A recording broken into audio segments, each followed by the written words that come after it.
And now we are in part 3 of the Fourth Crusade series by Kings and Generals. Yeah, this is part 3.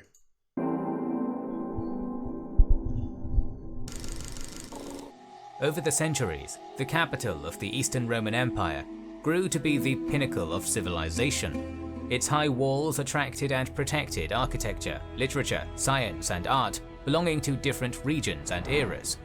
On April 13, 1204, the city fell to the crusading force of Enrico Dandolo, and the forces that took it would go on to commit one of the greatest crimes.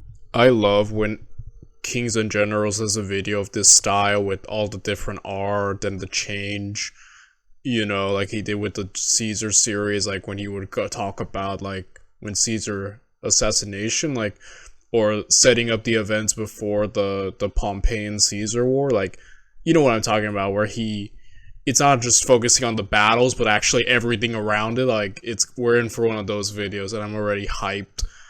I love it when he does videos like this. It's just beautiful.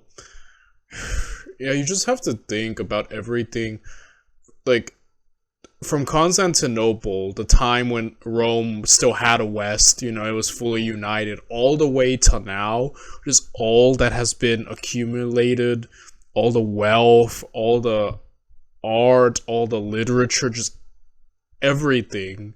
This hub of beauty, the architecture of the Greeks, the Romans, just all stored up there and just being completely trampled upon. It would be like going into like an art museum and just like thrashing everything in there, you know? I don't know about, I guess like the most famous art museums, I don't know, but it'd be like, you know, decimating like the Mona Lisa or something, like you know what I mean? Just like, I don't know where the original copy is right now, probably in some museum, I'd imagine, but like, you know, there's just like a certain lack of respect, and it's like kind of devastating to, you know, to like look at, you know? Against humanity as they feasted on the corpse of the fallen empire, wreaking havoc on the most prosperous city in the world. In this video, we will give an account of losses in art and material culture during the sack of Constantinople. The sponsor of today's video, Magellan TV, invaders quartered in 3 different parts of the city, which had by this point sustained heavy damage from 3 separate fires. One of the leaders of the crusade, the Marquis of Montferrat, Boniface, took the palace of Bucolion, where he found all the prominent ladies of the court. Count Baldwin of Flanders took quarters in the palace of Blakeney, while the Doge Enrico Dandolo occupied the Hagia Sophia. Alexios III had left with the entire treasury, and the Crusaders were determined to receive what they were promised by Alexios IV. But having learned their lesson from the infighting that occurred over spoils in Zara, they laid out a plan on how to sack the city. The citizens were not to be harmed, especially if they were Latins, and all the gathered spoils would be collected in designated piles within several churches, and then divided equally, half going to the Venetians and the second half to the Crusaders.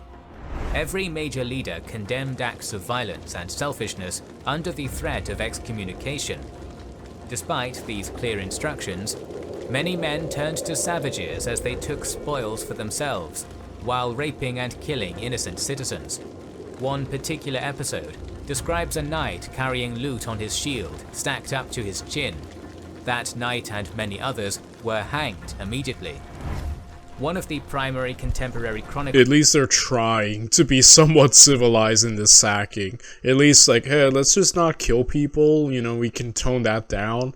But obviously, you know, when it comes to pillaging and sacking, you'll often hear about, like, you know, soldiers just going insane and ham. It's like, yeah, it's kind of like just hard to, I guess, not to, you know? But, yeah.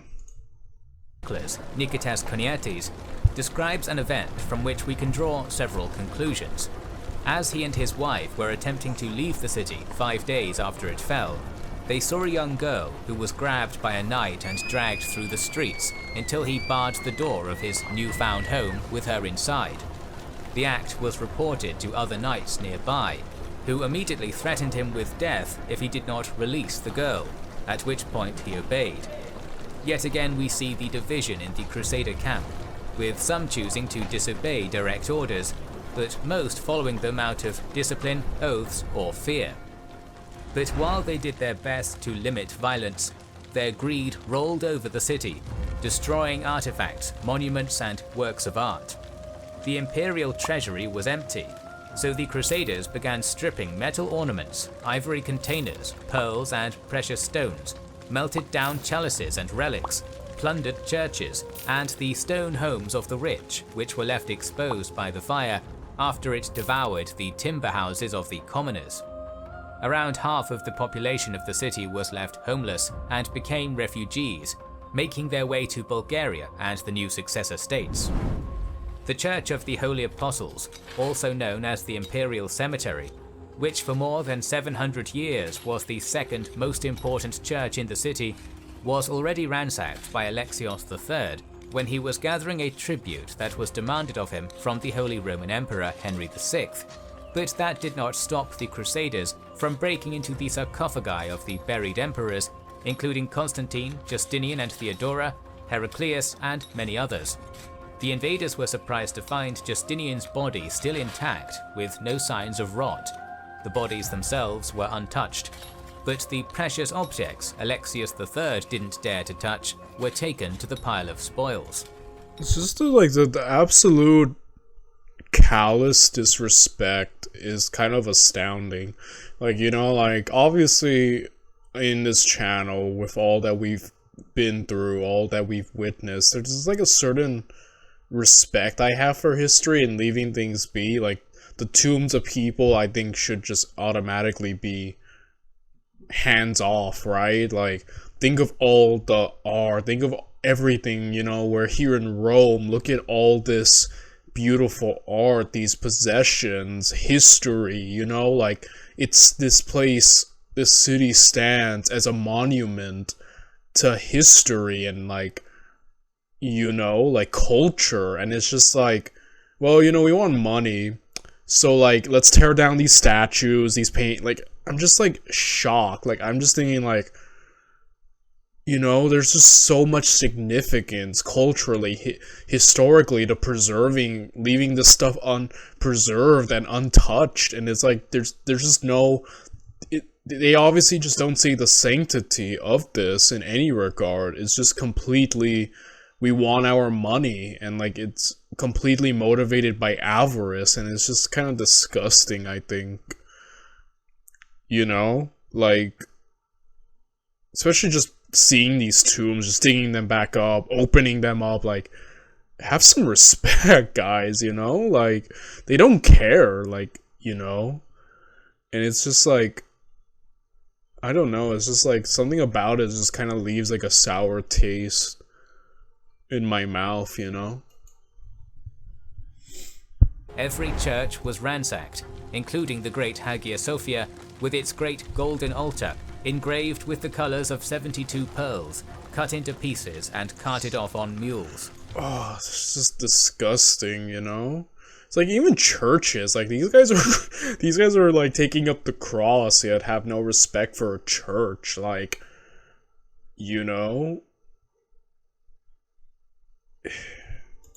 The heavy load and slippery marble floor caused some of the animals to slip and fall, and before long, the floor of the temple was covered in blood and excrements.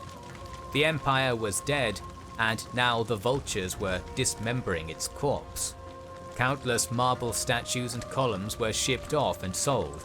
The harbour chain that protected the Golden Horn was separated into pieces and delivered to Acre alongside the very gates of the city. Doors, furniture, silk, and other valuables were also sold or sent back to the west. The Catholics found no interest in icons, which were not nearly as popular in the Catholic world, so they destroyed or desecrated a vast quantity of them to the dismay of the local populace. And yet, the biggest tragedy was what they did to the numerous bronze works of art throughout the city. Giant statues, symbolizing authority, beauty, strength, and wisdom, were thrown into the smelters and melted down to be turned into cheap copper coins. Among them were a statue of Hera, charioteers, a man wrestling with a lion, a monument celebrating Actium, a statue of Aphrodite being handed the golden apple of discord by Paris of Troy, a bronze statue of the she-wolf suckling the founders of Rome. Yeah, it's the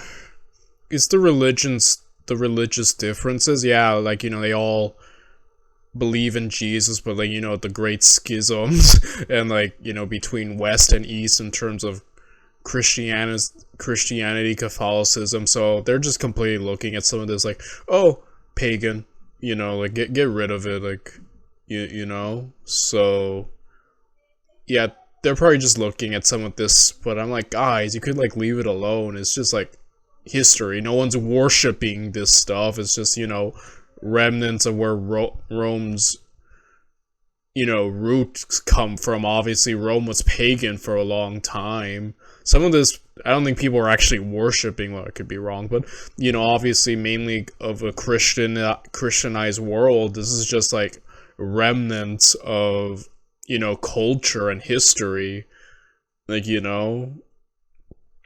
But they probably don't care. Like, again, obviously they don't care, but it's like, man, like, I don't know, man. Just like, I'm not gonna keep repeating myself. You already know how I feel. A tetrapylon built by Theodosius with a beautiful facade that depicted birds, sheep, lamb, fish, as well as mythological creatures and figures, with a large bronze pyramid and a female figure that acted as a weather vane showing the direction of the wind. This is just the beginning of the list. Among the lost cultural items was a crocodile with prickly bronze scales clutching a struggling African buffalo in its jaws. The Nile bull, as the locals called it, attempted to break free by biting the crocodile, both killing each other in the process, neither achieving its goal. Another smelted art piece was a large statue that stood at the base of the Forum of Theodosius, depicting the hero of the ancient Greek myth Bellerophon as he gazed towards the sun, riding the winged Pegasus, alongside a large bronze eagle with extended wings and a coiled snake in its claws. The latter also served as a sundial, with its wings split into 12 sections, from which the observer could determine the hour of the day. That sounds pretty metal. That's just kind of cool, like, this cool painting of this, you know, Greek hero, and serving also the sundial. That just sounds awesome. They take a hammer to smack it. You know, they're like, huh, that's interesting. It'll make nice for the money, you know, just smack it down with a hammer. Like, oh my goodness, my heart. I couldn't like witness this. This would be insane. Also lost was a massive bronze sculpture made by the legendary Lysippos, the personal sculptor of Alexander the Great, whose pupil constructed the Colossus of Rhodes. Lysippos created a giant Heracles with a lion skin over him and a club in his hands. His shin was as tall as a man, and a man's belt could go around his thumb. The masterpiece was cut piece by piece and thrown into the fire like all the rest. Sphinxes, sea monsters, and other mythological creatures were also destroyed. For the description of the last notable statue, we turn to the contemporary chronicler. What of the white-armed, beautiful-ankled, and long-necked Helen, who mustered the entire host of the Hellenes and overthrew Troy, whence she sailed to the Nile and after a long absence returned to the abodes of the Laconians? Was she able to placate the implacable? Was she able to soften those men whose hearts were made of iron? On the contrary, she who had enslaved every onlooker with her beauty was wholly unable to achieve this, even though she was apparelled ornately. Though fashioned of bronze, she appeared as fresh as the morning dew, anointed with the moistness of erotic love on her garment, veil, diadem, and braid of hair. Her vesture was finer than spider webs, and the veil was cunningly wrought in its place. The diadem of gold and precious stones which bound the forehead was radiant, and the braid of hair that extended down to her knees flowing down and blowing in the breeze, was bound tightly in the back with a hairband. The lips were like flower cups, slightly parted as though she were about to speak. The graceful smile, at once greeting the spectator, filled him with delight. Her flashing eyes, her arched eyebrows, and the shapeliness of the rest of her body were such that they cannot be described in words and depicted for future generations. O Helen, Tyndareus' daughter, the very essence of loveliness, offshoot of Eretes, ward of Aphrodite, nature's most perfect gift, the contested prize of Trojans and Hellenes, where is your drug granted you by Thon's wife, which banishes pain and sorrow, and brings forgetfulness of every ill? Where are your irresistible love charms? Why did you not make use of these now as you did long ago? But I suspect that the fates had foredordained that you should succumb to the flame's fervor, so that your image should no longer arouse spectators' sexual passions. It is said that these Anidae condemned you to the flames as retribution for Troy's having been laid waste by the firebrand because of your scandalous amours. But the gold madness of these men does not allow me to conceive and utter such a thing, for that madness was the reason why rare and excellent works of art everywhere were given over to total destruction. Considering the extensive list of— Oh my. That was beautifully worded and profound. The imagery. Guys, I'm an English major. Like, you know, that was beautiful to describe this whole awful situation. Dang it, sorry, I just got a text message. But yeah, I think that perfectly captures just the mood and, you know, the entire situation very profoundly, I think is the word I'd use, you know? of art that was present all over the city, in the Forum, Hippodrome, overlooking the streets and churches. It's easy to see why the citizens of the empire considered themselves Roman. The Fourth Crusade didn't just demolish monuments, it struck a blow against their identity, severing their ties with antiquity. Yeah, a complete culture, like, shock there, you know? Like, completely, they just demolished, which is just, yeah, like, it kind of is a loss to a look into the past, you know? It's like being disconnected because all these monuments to the past of, you know, antiquity just being completely butchered in front of you. It's like, yeah, like it is kind of like losing a part of the past, you know? So yeah, that's just like an awful loss. One of the few bronze works of art that were not thrown into the smelters was the quadriga. These were 4 life-sized bronze-gilded horses, originally sat on the top of Hadrian's mausoleum before they were moved to the Hippodrome. The Venetians took these horses, cut off their heads, and transported them to Venice, where they were reassembled and put on top of the St. Mark Church, with collars on their neck to hide the cut. The brilliant works of art overlooked the city until history once again repeated itself. Napoleon took control of Venice in 1797 and— Random Napoleon reference. Oh man. Just when I thought I was done with Napoleon, there you are, my little corporal. forcibly removed the statues, along with an immense quantity of art from all over Italy. Yet again, gold and silver objects were melted down to pay for soldiers' salaries, but the Chariot of the Gods was placed on top of the newly commissioned Arc de Triomphe before it was returned to Venice following the Congress of Vienna. Along with the horses, St. Mark's Basilica was decorated with the Carmignola, 4 life-size sculptures of the Tetrarchs, and marvelous pillars of Acca. Additionally, Venice also sees the Colossus of Barletta, a massive bronze statue of either Marcian or Leo I, which washed up on the beach of Barletta after the ship that carried it sank. This clearly shows that, unlike the rest of the Crusaders, the Venetians preferred to preserve the bronze statues rather than smelt them and turn them into coins. One theory suggests that the reason behind this was that the Franks considered the great bronze statues to glorify polytheism, making them go out of— Exactly, that's what I said. Like, would look at some of this and be like, oh, paganism, like, you know, like, but it's like, instead of realizing that it doesn't really have to be worship, these statues, they can just be a good insight into culture and where one comes from, you know? But they probably wouldn't have seen it like that, just completely, oh, paganism, kill it, you know?